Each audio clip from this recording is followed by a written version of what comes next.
Welcome to this month's CNA in Service. This presentation will be covering repositioning in mobile residents and caring for body parts with contractures.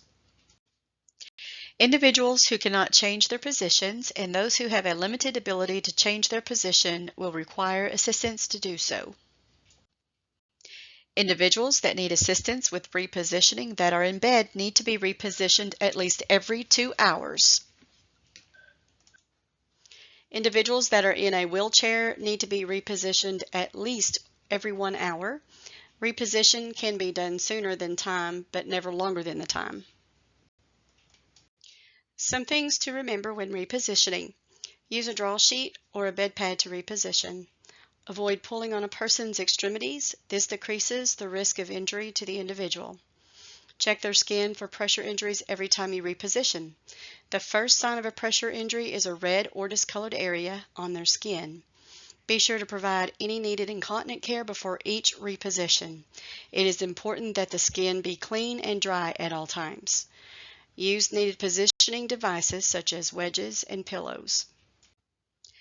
Make sure to keep padding in between all bony prominences.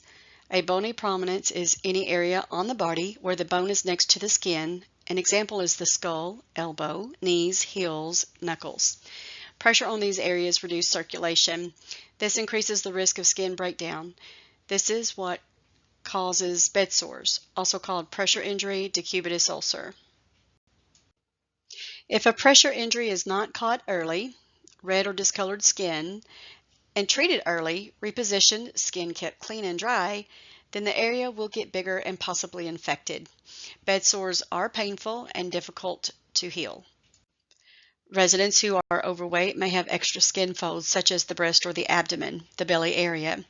It is important to make sure the skin is kept clean and dry. All residents have an individualized 24-hour schedule. This schedule is to be followed. It is up to all staff to prioritize time as to keep residents on their schedule. This helps prevent residents from being in one position too long. It is important that residents are not laying on sheets or clothing that are wrinkled. Sheets need to be as wrinkle-free as possible. Laying on wrinkled sheets and clothing is not only uncomfortable, but this can be damaging to the skin. Some residents may have contractures. A contracture is a permanent, often painful shortening of muscle or tendon, often due to a lack of activity. It's important to be gentle with areas that are contracted. Some residents have ordered adaptive equipment such as hand rolls or splints. They need to be used as directed. These devices help prevent and correct deformities. All adaptive equipment and resident skin are to be clean and dry before being used.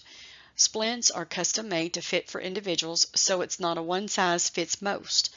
Adaptive devices are only beneficial if they are used as ordered. If they do not get used, the contracture or deformity will get worse.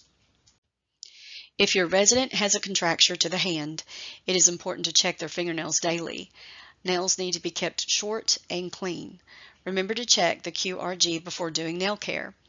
Residents on blood thinners get nails cut by a nurse. Staff can still clean the nails and file the nails. Fingernails are to be oval, rounded shaped, not cut straight across. These are just a few reminders. Immobile residents and residents with limited mobility need to be repositioned at least every hour if they are in a chair and at least every 2 hours while they are in bed. Check residents' skin every time you reposition them. Change their clothes and bathe them. If you notice a red or discolored area, do not rub or massage it. Report it immediately, fill out a marks card, make a notation in the residential logbook. Keep the resident off that area. Repositioning must be done. It may take a little time to reposition a resident properly. However, pressure injuries take a long time to heal. Some may never heal. Pressure injuries are very painful, but they are preventable. Look at the QRG to see any of the following: adaptive equipment, palm cones, splints, supportive devices, precautions such as blood thinners. If a splint or brace does not fit properly, report this so therapy can assess and make any needed changes. Handle residents gently. A lot of residents are more prone to injury due to physical limitations, side effects of some medications, the aging process, illness, and being non-weight bearing. As our individuals get older, many experience changes that normally happen with the aging process. The body may move slower, range of motion to the extremities decrease, abilities change with time. When these changes are noticed, we may have to do more than we used to for the resident.